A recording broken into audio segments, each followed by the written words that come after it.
Este dilluns 9 de setembre, l'Institut de Vall-de-Roures donava la benvinguda als alumnes d'ESO, mentre que dijous començaran els estudiants de batxiller i divendres els de formació professional.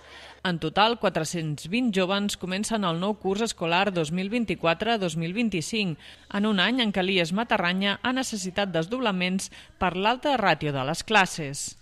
Alrededor de 420 alumnos, creo que ahora actualmente tenemos 418 matriculados de ESO, bachillerato y FP.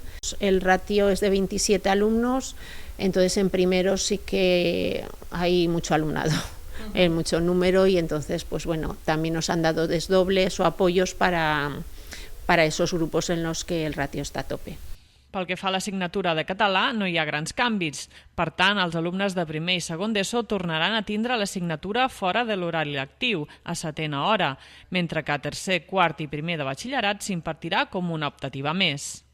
Y este curso, pues igual que el curso anterior y el otro, primero y segundo de la ESO, será séptima hora. No hemos notado bajada por este tema, sí que pues eso, ya el primer año fue un poco pues ese cambio tan brusco, y sobre todo pues que los padres se tenían que hacer cargo del transporte, que se sigue manteniendo.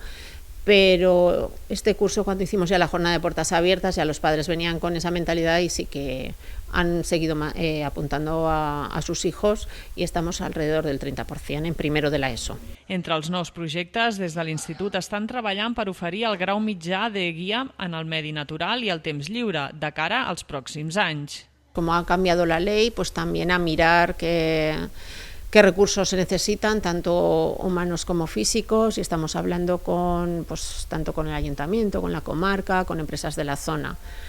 Será difícil, pero estamos intentándolo para presentarlo a lo largo del primer trimestre, que es cuando es el plazo, y a ver si, porque es también un ciclo que los alumnos lo piden y se van a otros sitios a hacerlo, y estando en este entorno que lo tiene todo, es una pena que no esté.